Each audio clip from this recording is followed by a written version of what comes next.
tahun ini adalah drone khusus untuk rescue. Drone tersebut dilengkapi dengan lampu, dilengkapi dengan speaker. Ini diperlukan untuk memberikan himbauan kepada masyarakat, dan lebih khusus lagi kameranya dilengkapi dengan thermal kamera atau infrared kamera, sehingga dalam waktu siang maupun malam kita dapat melihat warga yang perlu dievakuasi. Jadi meskipun warga masih ada di dalam rumah, kita bisa identifikasi dan untuk kita evakuasi. Seperti itu. Ada sarannya Pak ya, yang nanti langsung terdengar masyarakat bahwa ada kejadian. Betul. Nanti akan bisa terdengar suara untuk himbauan kepada warga masyarakat di daerah titik rawan banjir.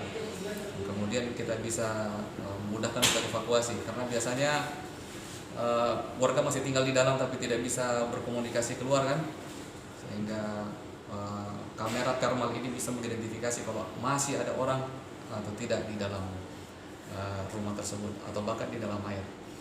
Berapa unit Pak yang digunakan? Untuk rencana kita 1 unit, tapi kita rencana juga di tahun ini kita akan menambah drone laut.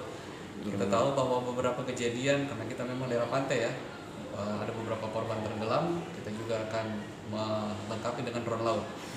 Drone laut ini juga bisa sampai kedalaman 200 meter, dilengkapi lampu dan hand robot, tangan robot, seperti itu. Sehingga nanti dalam kejadian-kejadian seperti kemarin, mudah-mudahan ini bisa kita manfaatkan, karena seperti contoh kemarin cuaca begitu buruk, ya kan? Yang kita perhatikan juga bukan cuma korban, tapi juga keselamatan anggota personil. Nah, dengan menggunakan drone laut ini kita bisa meminimalisir cedera anggota yang terlibat. Pak, 1 unit seharga berapa itu Pak? Belum, kita masih lihat tuh. Kita masih lihat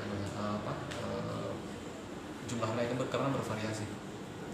Termasuk yang drone juga Termasuk itu. bervariasi harganya. Kisarannya mungkin? Apa? Kisarannya Puluhan juta.